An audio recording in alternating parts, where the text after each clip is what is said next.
Bem, estamos aqui agora em mais um episódio. É o terceiro episódio vinculado aí às APGs. E finalmente a gente começa a adentrar nos assuntos que a gente se sente mais médico, entre aspas, né? Então a gente começa a entender melhor o funcionamento do corpo humano e já vinculando com algo que é mais palpável, diferente do que aconteceu no nosso último episódio, que era sobre a citologia básica. Essa vai ser uma introdução ao sistema cardiovascular, então nada muito complexo ainda, nada muito rebuscado. A ideia é realmente a gente sair de um nível de conhecimento bem rasteiro e aos poucos, e aí a gente vai ter alguns episódios falando sobre o sistema cardiovascular, aos poucos a gente vai subindo e a gente vai aprofundando cada vez mais. Pois é, então agora é quando o bicho começa mesmo, né? É quando a gente vai começar a aprender e isso aqui desde já, aqui tudo vai ser conhecimento que vai ser útil pra gente. É o que a gente vai ter que saber assim no fundo da cabeça, porque tudo em frente, seja em situação real, clínica, ou seja, em situação de prova ou estudo, a gente vai usufruir desse conhecimento. Então vamos começar bem e ter tudo uma base já bem fundada. A gente dividiu em alguns tópicos, então a gente vai começar no macro, a gente vai entender o que é o coração inicialmente, para depois a gente ir ali para o micro, para a gente finalizar na parte histológica. Não falaremos ainda sobre embriologia, não sei se é no próximo ou daqui a 2 ou 3 episódios, mas teremos algo sobre embriologia cardiovascular. É importante a gente saber que o órgão é o responsável em bombear o sangue da parte central do nosso corpo para as extremidades. E aí esse sangue, lembra que é um circuito fechado, a gente precisa fazer com que ele saia do coração e que ele retorne para o coração. E aí a gente vai falar também um pouco sobre os grandes vasos que entram e que saem do coração. Então é muito importante a gente saber que o coração é um órgão oco, que ele tem mais ou menos o tamanho de um punho fechado, então o seu punho fechado é bem aproximado com o tamanho da sua mão e ele possui 4 cavidades. Ele tem os átrios acima e os ventrículos. Então o que está à direita vai ser direita, o que está à esquerda vai ser esquerda. É meio óbvio, né? É, o átrio direito e o ventrículo direito, eles vão ter sangue desoxigenado, e o átrio esquerdo e o ventrículo esquerdo, eles vão ter sangue oxigenado. Lembre-se disso também, porque já ocorreu na prova a gente ter confusões de você orientar-se muito bem para saber qual é o lado esquerdo e qual é o lado direito do coração. Que você não vai ter sempre aquela vista bonitinha da frente, né, sobre este lado à esquerda e este lado direito. Primeiro, já não faça aquela coisa de meio confundir como é que é o esquerdo e o direito. É sempre esquerdo e direito do paciente, né, do coração, não é sua esquerda e direita. E a segunda coisa, tente sempre identificar qual é da esquerda e qual é da direita pela estrutura do local. Então, justamente isso que ele disse, né? Esses dois locais vão diferenciar-se pelo tipo de sangue que é suposto eles receberem e mais algumas diferenças que a gente vai ver aqui agora. Então, por exemplo, Diego, entre o esquerdo e o direito, qual lado tem as paredes mais espessas, é mais musculado? E aí é só você parar e pensar, em vez de você querer decorar. Qual é o lado que vai enviar sangue para o corpo inteiro? O lado que envia sangue para o corpo inteiro é o lado esquerdo. Então esse é o lado que precisa ser mais bem desenvolvido. Quando a gente fala em desenvolvimento e está falando sobre músculo, que é a estrutura do coração, a gente vai falar um pouco mais sobre a parte histológica já já, mas quando a gente está falando sobre o músculo, é o lado mais hipertrofiado, seja uma hipertrofia excêntrica ou uma hipertrofia concêntrica, que falaremos ou nesse ou nos próximos episódios bem a diferença entre os dois. Então, o lado esquerdo do coração vai ser o lado que vai enviar o sangue do coração para todo o corpo, então ele precisa ser o lado mais bem desenvolvido. É importante a gente saber que entre os átrios a gente tem uma estrutura chamada de septo interatrial, e entre os ventrículos a gente tem uma outra estrutura chamada de septo interventricular. O que regula a passagem do sangue dos átrios para os ventrículos são as válvulas. Do lado direito, a válvula tricúspide, do lado esquerdo, a válvula bicúspide ou mitral. Mas o que é que regula a passagem? O que regula a abertura ou o fechamento das válvulas? A gente vai entender um pouco mais sobre a pressão propriamente dita. Sempre o sangue ou o fluido vai de um ponto de maior pressão para um ponto de menor pressão. A gente tem um controle nervoso em cima dessas estruturas também. E a musculatura responsável em abrir ou em fechar essas válvulas é uma estrutura chamada de músculos papilares. Eles, ao contrair eles conseguem fazer o fechamento dessa válvula e ao relaxar a abertura dessa válvula, consequentemente. E aí o fechamento dessas válvulas, elas produzem um som. E aí a parte bem legal é que a gente começa a se sentir um pouco mais de médico, a gente começa a entender para que serve um estetoscópio, por exemplo. Então aquele tum é chamado de B1 e ele corresponde ao fechamento das válvulas ou valvas atrioventriculares. E lembre-se que o B1, o B2 e as bolhas e os sons cardíacos que a gente vai ouvir, na verdade o que você está ouvindo é a turbulência do sangue. Então, esse som que você ouve não é porque a válvula fechou tão rápido que fez um barulhão. É a turbulência do sangue dentro do coração, ele bater na válvula, nas paredes, dá aquele reviravolta, você ouve isso. Tanto é que, na verdade, os pontos de ausculta, que vamos ver, se não for agora, vai ser já além, os pontos de ausculta, normalmente eles não são exatamente em cima do local anatômico, onde acontece da estrutura anatômica que a gente está auscultando. Porque ocorre uma projeção desse som. Que ele é uma projeção do som, algumas vezes ele é até carregado pelas artérias, pelas veias também, porque é um líquido também, né? Então reverbera-se um pouco esse som. Então tem essa projeção.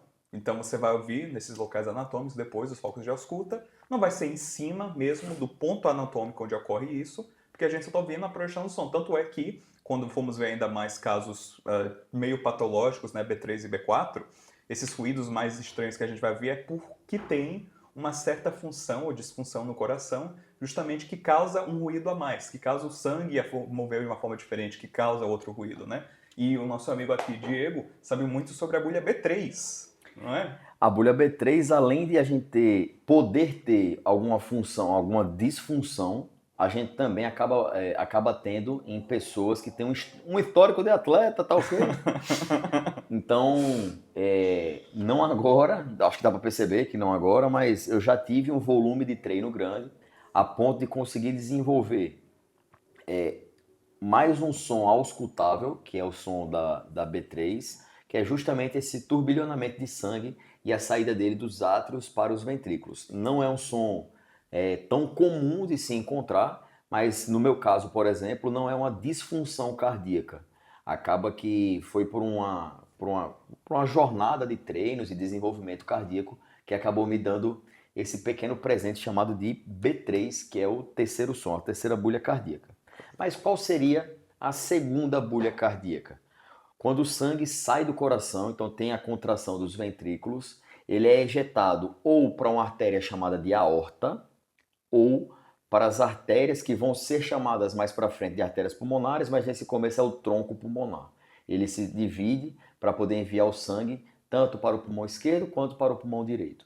O fechamento das válvulas semilunares, então a semilunar pulmonar ou a semilunar aórtica, é conhecido pelo som de B2. E aí quando você está fazendo a escuta, você escuta um barulho mais timpânico, digamos assim. Então um barulho de tá. Então o tum é o B1 e o tá é o B2. Pois é. Então, nisso a gente começa a fazer então, a correlação desses sons com os grandes eventos cardíacos durante um ciclo, que vai ser a sístole e a diástole.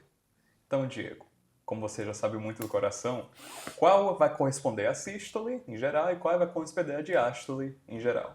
Então, quando a gente fala em sístole e diástole, é bom de falar em português bem dito. Quando a gente fala em sístole, a gente está falando em contração. Então, se eu estou falando numa sístole ventricular, essas válvulas atrioventriculares, seja a tricúspide ou a bicúspide, elas precisam estar fechadas, porque se elas estiverem abertas, você acaba tendo um refluxo sanguíneo. Então, o sangue acaba sendo ejetado, as válvulas semilunares estão abertas, então a gente já teve ali o B1. Quando a gente está falando em diástole, a gente está falando em relaxamento do coração.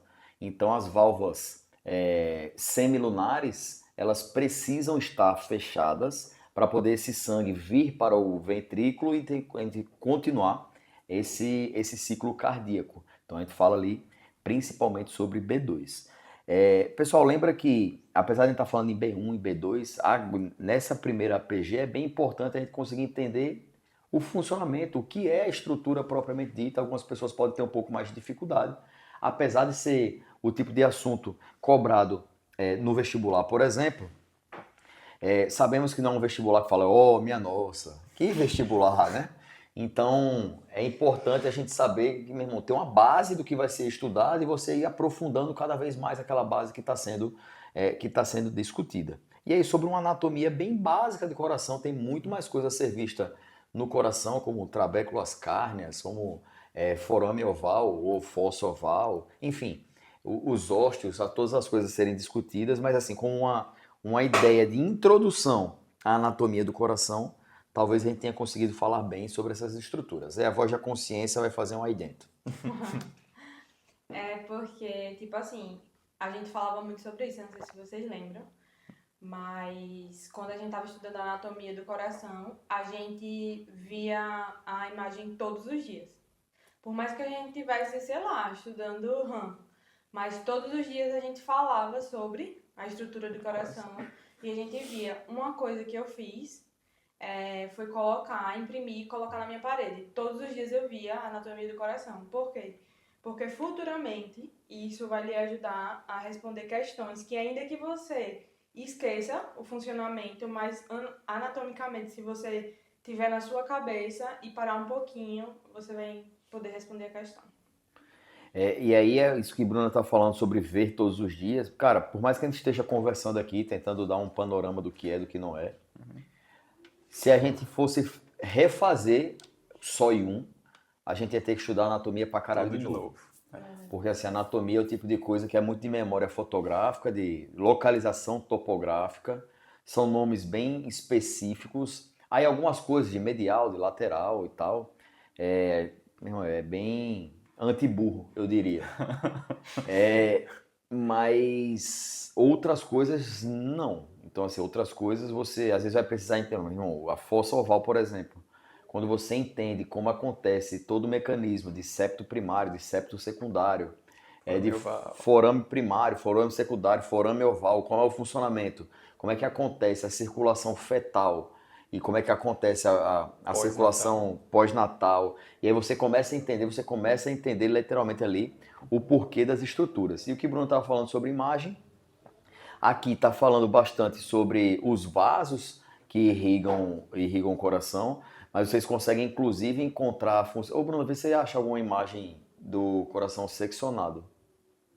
Essa do lado. Aí, pronto. Aqui tá bem um basicão. Aqui tá bem um basicão. Então vamos tentar aqui pegar por esse basicão. A gente falou sobre as cavidades do coração. Então percebe que as cavidades acima, elas vão ter a chegada do sangue no coração. As cavidades de baixo, elas vão ter a saída do sangue do coração. Percebam que a artéria aorta, ela vai fazer uma curva em seres humanos, né? Ela faz uma curva para a esquerda, digo em seres humanos, porque se eu não me engano, em aves, ela faz uma curva para a direita. É uma diferença cardíaca entre humanos e aves. Então, o seu periquito possivelmente faça a curva para a direita. Não é verdade, voz da Seu consciência? periquito. Mas daí, perceba aqui também, ó, que a gente tem essas estruturas se ligando aqui em cima. Isso aqui são cordas tendíneas que estão ligadas aos músculos papilares, que é aqueles que a gente falou que são os responsáveis em fechar e abrir, fazer essa regulação de abertura e fechamento das válvulas cardíacas. As válvulas semilunares, elas se comportam como um bolso e com uma diferença de pressão. Então, quando essa pressão diminui, elas tendem a abrir como se fosse um guarda-chuva e o sangue... Quer que eu tente achar outra imagem, velho? Vamos ver se a gente consegue achar outra? Vamos ver aí a voz da consciência procurando aí outra imagem. Mas como a gente falou, percebam que é bem importante você sempre estar bem... Bruno, acho que essa daqui tá legal. Qual? Tá massa. Tá. Só um momento, senhores. Beleza. Bem, enquanto isso, a gente falamos também aqui da localização anatômica do coração, né? Ele vai ter uma orientação com a base mais aqui na parte de cima e o ápice aqui na parte de baixo, né? Então, o ápice do coração vai ser onde tem aquela junção dos dois ventrículos. Assim, A base dá pra vai ver? ser mais onde você tem a maior da vascularização, numa parte aqui mais superior, junto com os átrios. Isso a gente chama isso devido ao desenvolvimento do coração, né? Então, o coração começa a citar o desenvolvimento como um tubo que eventualmente ocorre um dobramento e você vai ter uma junção como se fosse, mas o que acaba sendo é que Esta parte aqui é o ápice daquele dobramento. Apesar de ficar meio estranho você pensar que o ápice está embaixo e a base está em cima, lembre-se que tem uma razão para isso, né? Agora, outra coisa também é onde se localiza. O coração fica normalmente aqui na área chamada mediastino, é limitado lateralmente por ambos os pulmões, à frente pela parte posterior. Anterior do externo. Posterior. Posterior do externo, né? Isso mesmo, é a parte posterior do externo. E posteriormente limitado pelo o começo Da caixa torácica, das costelas, propriamente dito, das vértebras. E está repousando sobre o diafragma. Isso mesmo. E bem embaixo aqui já é limitado pelo diafragma. O que é o externo? O externo é exatamente essa junção de osso aqui. É uma da estrutura caixa torácica. óssea que é responsável em fazer a junção articular com as costelas. Liga de ortopedia. Ei, colhe-me, é a aorta, é a maior do estado. A aorta é a maior do estado. Mas veja, ó, aqui essa imagem está um pouquinho mais bem detalhada. Então a gente consegue ver a válvula bicúspide. Então, como o Dani falou, ó, a gente está falando do lado esquerdo do paciente, não o nosso. Então do lado esquerdo aqui a válvula bicúspide, então elas são duas cúspides, e a válvula tricúspide do lado direito, as cordas tendíneas sendo ligadas aos músculos papilares. Essas outras estruturas, as outras ranhuras aqui em cima são chamadas de trabéculas cárneas. A gente tem átrio direito e átrio esquerdo. Quando a gente fala de algo mais externo, a gente fala de aurícula direita e de aurícula esquerda. Vejam que as válvulas semilunares, aqui a gente tem a válvula semilunar pulmonar, a válvula semilunar aórtica. Parece ser assim uma coisa absurda que você nunca vai lembrar e tal, mas quando você consegue ter uma certa prática, em todos os dias está vendo um pouquinho, inclusive a gente tem um aplicativo, ele é pago, mas você paga uma vez. Quando eu paguei foram R$100, se eu não me engano, que o nome é Anatomy Learning. Anatomy Learning. E aí você consegue ver as peças de forma tridimensional. Ele tem alguns quizzes dentro do aplicativo também. Então, depois que você viu que você conseguiu ali memorizar bem, você vai fazendo esses joguinhos para poder ir lembrando de cada estrutura. É muito bom você conseguir de alguma forma ou outra meio que diversificar, assim, dinamizar a sua aprendizagem, né? Então, ter um app, apesar de ser um investimento um pouquinho mais bruto, mas que é algo que você vai utilizar por esse tempo todo, eu, pessoalmente, acho que vale a pena. A gente não tem patrocínio nenhum. Nenhum. Inclusive a Anatomy Learning, se quiser patrocinar. Falando em patrocínio, Eita. é importante a gente falar também. Percebam que, diferente do que a gente tinha nos outros episódios, que a gente só tinha a logozinha do nosso podcast, vocês agora também estão vendo um QR Code. Para que serve esse QR Code? Falaram pro Dani, tá legal o podcast e tal, a gente tá acompanhando. Agora dá para dar uma melhorada no cenário. Então, pau no cu. Você que falou do cenário. Calma. É meu jeito carinhoso de falar que eu amo vocês. Não, a gente tá deixando aqui para aqueles que quiserem, aqueles que puderem apoiar o projeto. Acaba que tudo se tem algum tipo de gasto, então quem puder. Então, em algum lugar aqui da tela, procura aí algum lugar da tela. Acho que vai ficar embaixo. Então eu vou deixar em cima só porque a voz da consciência diz que ela tá embaixo. Mas em algum lugar da tela a gente vai estar deixando aí um QR Codezinho para aqueles que puderem estarem fazendo donations. Fala nome. Uma doação, um apoio, qualquer podcast, 50 centavos. Tá valendo. Tá valendo já. Tá valendo. Beleza. 50 centavos tá valendo. Apoie um estudante. Então, voltando ao que a gente estava dizendo sobre Anatomy Learning, é importante você diversificar a aprendizagem.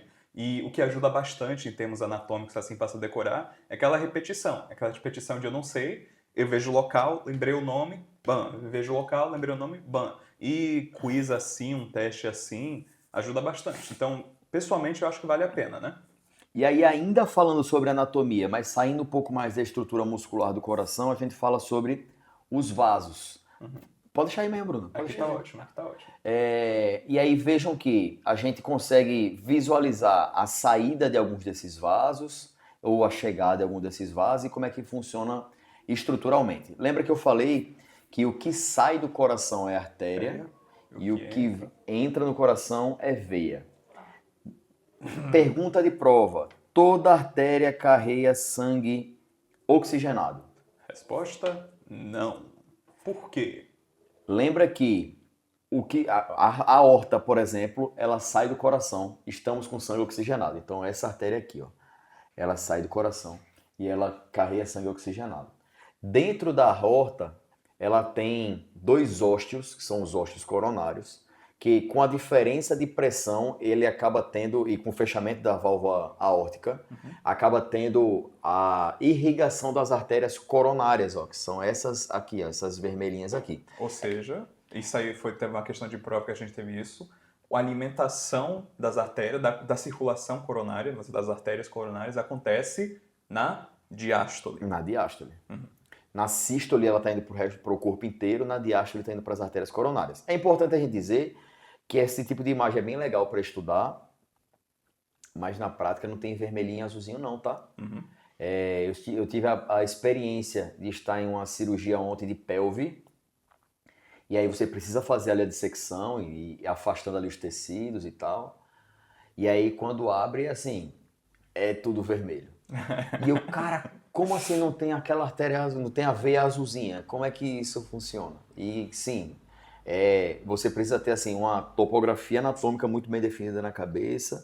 Então o professor que estava efetivamente realizando a cirurgia ia me mostrando ali as estruturas, de como faz, de como não faz. Olha, tá vendo isso daqui? Olha a bexiga, olha a diferença de textura muscular da bexiga para o reto abdominal, por exemplo. Era uma cirurgia de aproximação de sínfise púbica. E aí, assim, você precisa ter essa ideia muito bem definida na cabeça de como acontecem a distribuição dos vasos, inclusive. Vou fazer um tipo de abordagem una. Então, eu vou fazer sempre nessa região, porque eu não tenho inervação, eu não tenho vascularização, então é mais difícil eu atingir alguma artéria que possa ter algum tipo de complicação para o paciente. Então, se você conseguir ter uma imagem muito bem definida na sua cabeça de como acontece a distribuição das artérias coronárias, então artéria coronária direita, artéria coronária esquerda, ramo circunflexo. Ele tá falando assim pra mim porque teve uma questão em uma prova que o burro aqui errou. Ai, que burrico! Né? Então, ainda da artéria coronária esquerda, a gente tem o ramo interatrial anterior, a gente vai ter o ramo interatrial não, interventricular. Era só para ver se ele estava ligado. A gente tem o interventricular posterior, as artérias coronárias direita, vão ter também os ramos marginais, enfim. E aí não adianta a gente estar falando, esse ramo é isso, esse ramo é aquilo, porque a anatomia é você sentar e repetir. E outra dica de estudo aqui para anatomia também, como o Diego disse, quando chegar na prática, ou quando chegar em qualquer situação que não vai ser uma imagem, né? Você vai ver que aquilo tudo é uma geleia vermelha. É uma geleia vermelha só, não vai ter nada bem seccionado, nada bem claro. Quando você estuda anatomia, não basta você só ver a estrutura e decorar o que a estrutura é. Você tem que saber se localizar. A localização é o mais importante de tudo, que quando chegar lá, você não vai ter uma vista completa da estrutura. Você vai ter uma ideia geral de onde estou. E sabendo isso, sabendo as estruturas ao lado, se você consegue fazer essa correlação e você consegue desvendar o que é que eu estou vendo. Isso vai ser bastante importante quando você estiver estudando, até para ter um teste tiver uma questão, que é aquela coisa, anatomia você tem que decorar, não tem como, você tem que saber o nome, né? Mas para você poder identificar e saber o nome melhor, é importante você sempre se localizar. O corpo é um mapa. O corpo é um mapa, esse aqui é um mapa, e você está aprendendo as estruturas ao lado para poder seguir. Mas não veja só a cor, porque vai ser uma geleia vermelha, não veja só pela estrutura. Então, por exemplo, aqui atrás, ali ó, aqui atrás, apesar de ser vermelho e ter essa aparência, não é uma artéria. Aqui são as veias. Mas é estranho, veia vermelha, não sei o quê. Tem essa confusão que sempre acontece, né? Quando você está aprendendo coração, também é uma coisa que já se desvendou até quando foi aprender essa parte no ensino médio. Mas isso aqui é uma veia. E ela é uma veia porque retorna sangue ao coração. A vermelha é porque esse sangue é oxigenado, porque ela é a veia pulmonar. Nesse caso, a veia pulmonar esquerda, as veias pulmonares esquerdas, né? Só que você, sabendo que isto aqui está entrando no átrio esquerdo, então se entra no átrio e está voltando ao coração, é uma veia. Eu sei que ele está no lado esquerdo, eu sei que então é do lado esquerdo. Eu sei que, é uma veia que está entrando no átrio esquerdo é todo oxigenado, eu sei que é uma veia pulmonar. E depois aqui ainda mais quando a gente vai ver essa circulação coronária.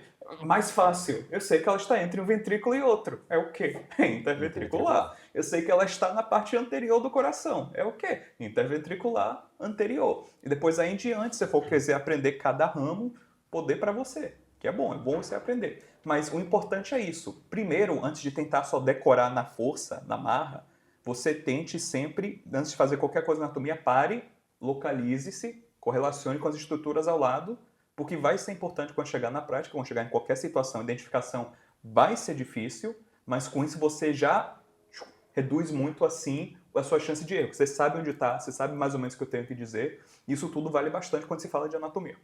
Bruna, vê se você acha uma imagem de veias cardíacas, por favor. E aí, por que eu estou pedindo isso para a Bruna? Que vocês vão ver que tem uma estrutura específica no sistema venoso cardíaco, que é responsável em coletar todo esse sangue que está passando pelas artérias coronárias Você quer qual? e enviar de volta para o coração. Aqui, Alguma coisa tá que deixa perfeita assim... essa aqui, ó. Ou essa aqui também tá legal. Eu acho que aquela de baixo tá legal. Essa aqui, pode ser. Essa aí tá mais geleia mesmo, tá massa.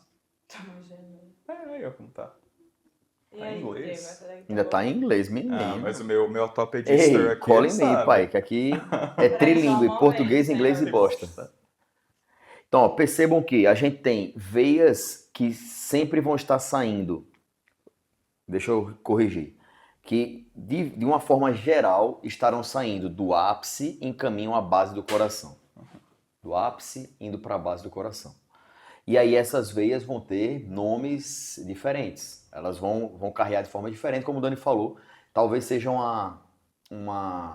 um conhecimento legal para você ter, até porque isso é cobrado também, não só na prova, mas, meu irmão, você quer ser médico, porra. Você não quer ser um cara que decora assunto para poder tirar nota. Então é interessante que você saiba. Mas nesse primeiro momento é muito importante que você conheça essa estrutura maior aqui, que é chamada de seio coronário. Então ele é responsável em acumular toda essa drenagem venosa, né, do coração e enviar de volta lá para o átrio direito. Porque aí junto com as veias cavas superior e inferior, vai tudo a cair lá dentro do átrio direito e a partir desse acúmulo ali no átrio direito vai para o ventrículo direito e é mandado para a circulação pulmonar através do tronco pulmonar. Então é uma estrutura bastante importante e é uma estrutura que vai te ajudar muito a se localizar quando você estiver precisando encontrar qual é o ponto. Qual é o ponto que eu estou para poder isso acontecer? Então lembra que eu falei que a aorta faz uma curva para a esquerda? Então imagina que você está vendo aqui o coração do paciente. Essa aorta precisa estar para a esquerda. Então quando você gira o coração, o seu coronário fica posterior. Então você consegue se localizar de uma forma melhor. Se você pegar alguns pontos anatômicos específicos, alguns pontos topográficos específicos e ir se localizando dessa forma. Lembra que é muito importante você entender como é que funciona a irrigação arterial do coração através das artérias coronárias, quais são os ramos, como é que acontece e como é que acontece o sistema de drenagem venosa do coração. Então, é tempo. Você vai precisar de tempo, você vai precisar de algumas repetições para conseguir entender como é que isso funciona. Certo? E aí a gente entra na parte de inervação. Bruno, você conseguiu? Bota aí inervação cardíaca agora, tá? E aí a gente acaba tendo o nome desse conjunto de inervação, que é de um complexo estimulante. E é isso por quê? No coração a gente tem uma estrutura que é conhecida como ser um marca-passo natural. Então quando a gente fala em marca-passo é para poder manter aquele ritmo constante. A ideia é manter um ritmo constante. Talvez fique mais tranquilo, as pessoas consigam lembrar, principalmente dessa estrutura em específico, que é chamado de nó sinoatrial. É muito importante você entender como é que essa estrutura funciona, porque daqui a algum tempo, quando a gente for falar sobre eletrocardiograma, a gente vai precisar saber se é um nó sinusal, se é um ritmo sinusal, se é um ritmo atrioventricular, e aí vai estar bem vinculado com essa parte anatômica. Então aqui falando dos nós, isso aqui, gente, é o básico. Então isso aqui é indispensável de saber. Nó sinoatrial, nó SA, também pode ser chamado, né? É conhecido como marca-passo do coração. Com a gente mais tarde a gente vai ver que ele gera o próprio sinal elétrico, ele é autocontrátil, ele não precisa nem de sinal até do cérebro. Ele, de fato, ele é modulado apenas pelos nervos glossofaríngeos, pelos nervos vagos, só que ele tem uma pulsação completamente própria. Tanto é que há casos de, por exemplo, uma certa morte encefálica, o coração continua batendo. Porque ele não está submisso ao cérebro em termos do sinal. Então a gente começa sempre aqui, onde seria começar o sinal, no nó sinoatrial, onde começa tudo. Depois, esse sinal espalha-se pelos átrios através dessas fibras de condução atrial de uma forma mais lenta, e nisso ele também espalha-se depois para o nó atrioventricular. E o que o nó atrioventricular vai fazer? Ele vai pegar e vai repetir esse sinal, para depois mandá-los para os ventrículos. Agora, entenda que como ocorre este ciclo cardíaco, é sempre necessário que os átrios contraem-se antes dos ventrículos. Que se a contração ocorresse rapidamente ou tudo de uma vez, não ia sangue para lugar nenhum, não é? Porque a nossa intenção é que o sangue chegue aqui no átrio, depois desça para o ventrículo e depois saia. Se tudo contrai ao mesmo tempo, não há um direcionamento do sangue. E de fato isso seria um ataque cardíaco, seria uma situação de um ataque cardíaco qualquer. Então, bastante ruim. Nós então vamos ter essa condução meio devagar aqui nos átrios, dos átrios para o nó atrioventricular, justamente para dar tempo para os átrios terem uma contração completa e conseguirem fazer sua função de bomba de escova para mandar o mais de sangue possível para os ventrículos. Aí chegamos aqui no ventrículo agora, no nó atrioventricular, quero dizer, e depois vamos ter esse fascículo ventricular, também conhecido como feixe de His. Então o sinal espalhou-se, chegou ao nó atrioventricular vai repetir esse sinal importantemente após o nó sinoatrial, né, depois daquele tempo mais, entre aspas, demorado, e daqui desse fascículo atrioventricular abaixo é bastante rápido. Então aqui do feixe de His, separando-se depois no ramos direito e esquerdo e subindo essas fibras de Purkinje, é uma condução bem mais rápida, porque agora a gente vai ter que fazer uma contração, mandar um sinal elétrico para uma área relativamente bem grande, que é os ventrículos inteiros. Então veja essa diferença aqui dessa condução. Vai ter uma condução mais lenta, que começa aqui no nó sinoatrial, para dar tempo para os átrios contraírem, chega no nó atrioventricular, repete esse sinal, e depois esse sinal percute muito rapidamente pelo feixe de His, separa os ramos direito e esquerdo e passa pela fibra de Purkinje, tendo assim então uma contração no ventrículo inteiro. E agora, isso é importante, que você tem qualquer problema na contração, nesse tempo, né? Se tem uma desincronização qualquer, você, desculpe meu francês aqui, você acaba com a porra toda. E não consegue fazer uma contração, não consegue mandar direito o sangue. A pessoa pode até estar andando, pode até estar consciente, mas eventualmente vai ter um problema. Então, quando a gente for ver depois ECGs, né, a gente for ver direitinho tudo isso, você vai ver que como acontece essa contração e a forma que esse sinal é conduzido ou interrompido, seja por qualquer razão, vai ser bastante importante para entender esse funcionamento cardíaco. Mas o normal seria assim. E é importante a gente lembrar, mais uma vez, que estamos tendo uma introdução ao sistema cardiovascular. Então, quando a gente for entendendo um pouco mais sobre potencial de ação rápido, potencial de ação lento, onde é que acontece o potencial de ação rápido, qual é o eletrólito, qual é o íon responsável pelo potencial de ação rápido, qual é o íon responsável pelo potencial de ação lento, o que acontece quando eu tenho uma baixa ou uma alta de determinado íon, de potássio, por exemplo.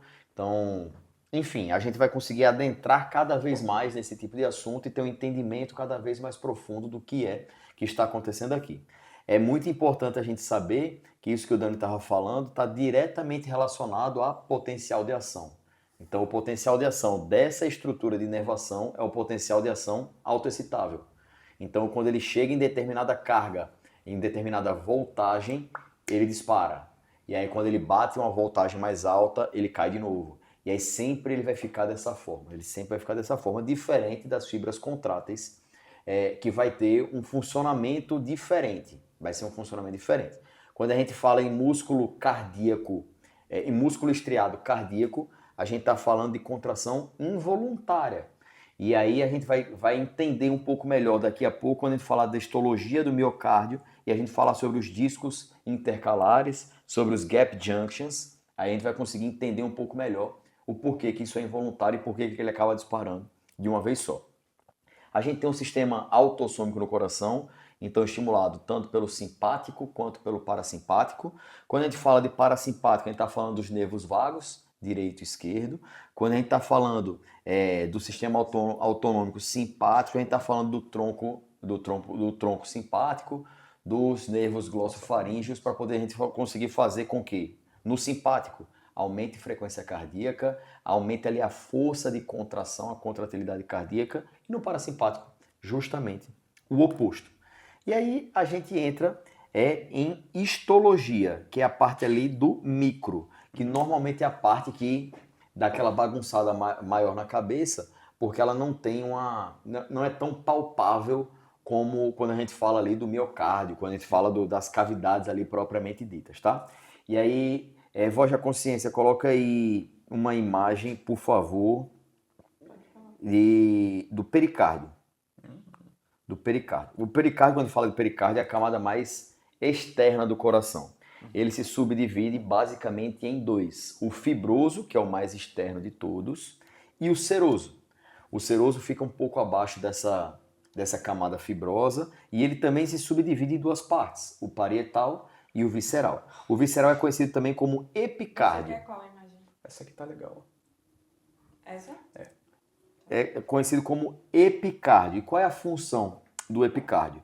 Ele faz o recobrimento do coração, ele é composto por tecido conjuntivo propriamente dito frouxo, então é a ideia de realmente de uma manutenção daquela estrutura, e ele secreta um líquido chamado de líquido pericárdio, que tem como principal função a diminuição do atrito, a lubrificação para diminuição de atrito, já que é um movimento constante, já que é uma batida ali que não para em momento nenhum. Não interessa se você está em repouso, não interessa se você está em atividade, o seu coração não vai parar. Ele pode aumentar ou diminuir a frequência, mas ele nunca para. Aliás, ele para, né, quando você morre. Né? Eventualmente. Se o coração parar, é um problema, É um problema considerável. Mas vejam aqui que a gente consegue entender melhor como é que ele funciona aqui. Ó. O pericárdio ele se divide em dois, pericárdio fibroso, pericárdio seroso.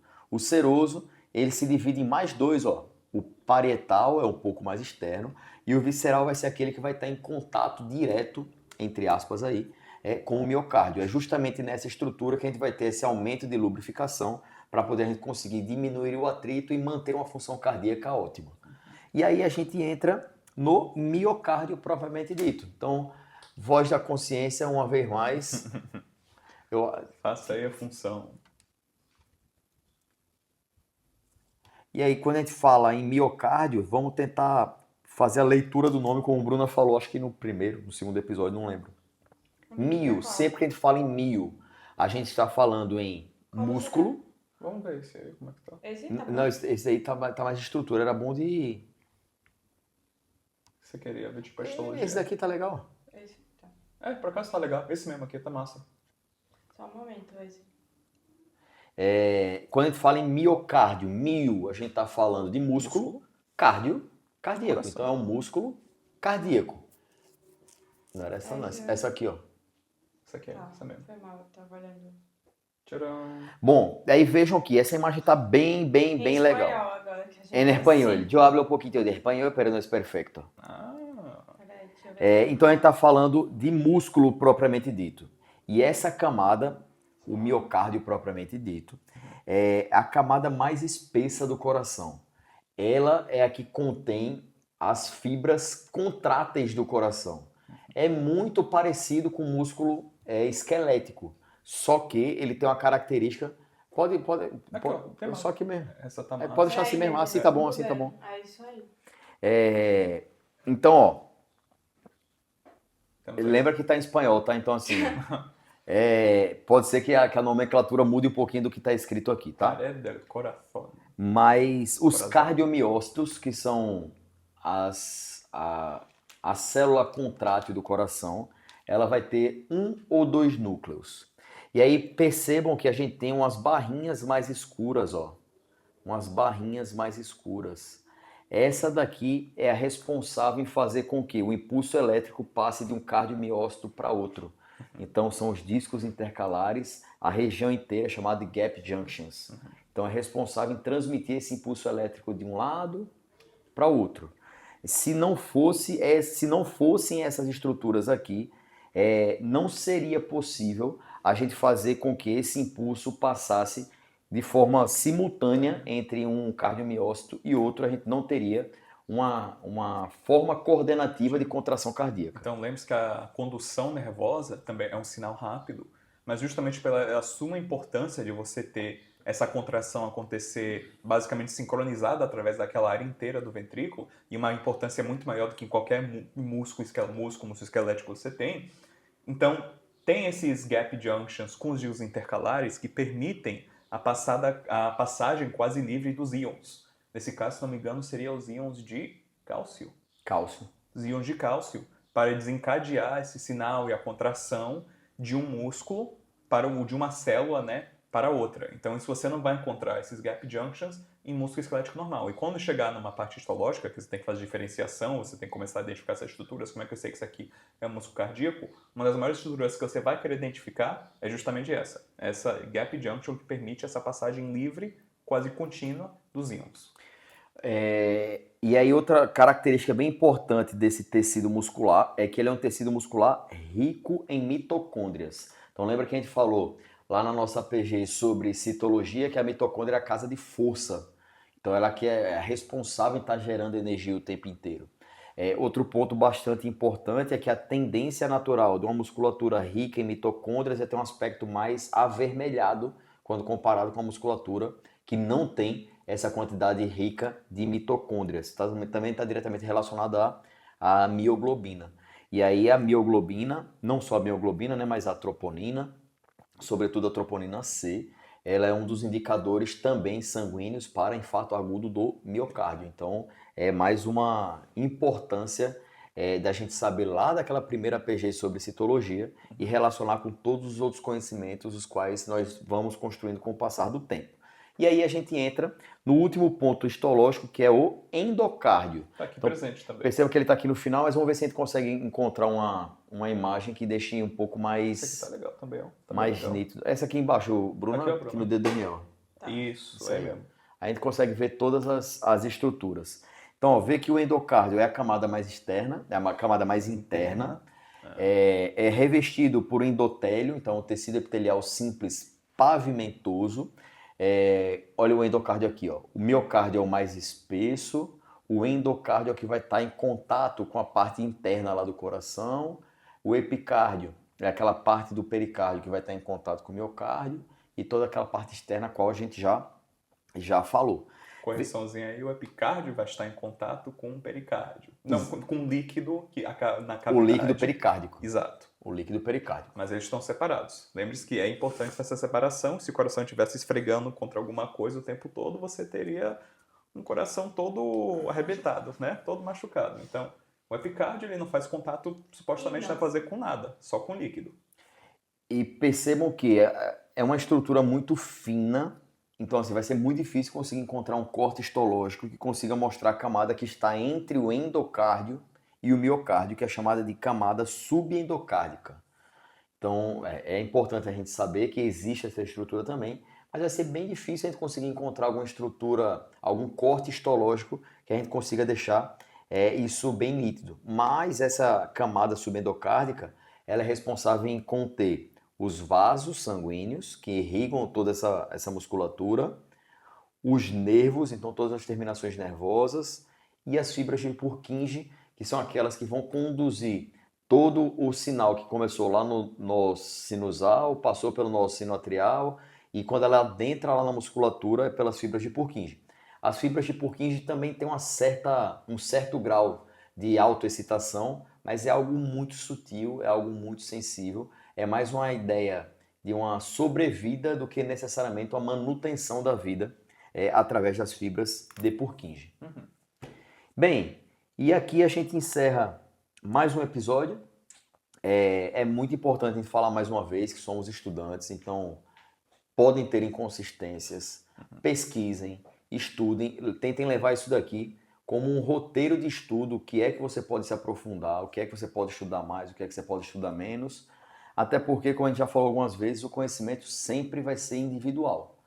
Outro ponto bastante importante é a gente tem sentido umas respostas bem legais a respeito dos episódios, então, meu irmão, deixa a sugestão do que é que a gente pode fazer para melhorar, se a estrutura que a gente está mantendo está legal, se não está, o que a gente pode fazer de diferente.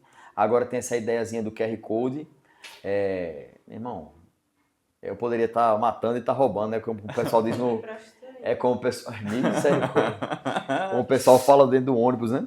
Não, pessoal, mas sério, a ideia é manter esse projeto e ajudar as pessoas que... É justamente oferecer aquilo que a gente não teve. A gente acabou caindo em paraquedas, uma metodologia que a gente não conhecia.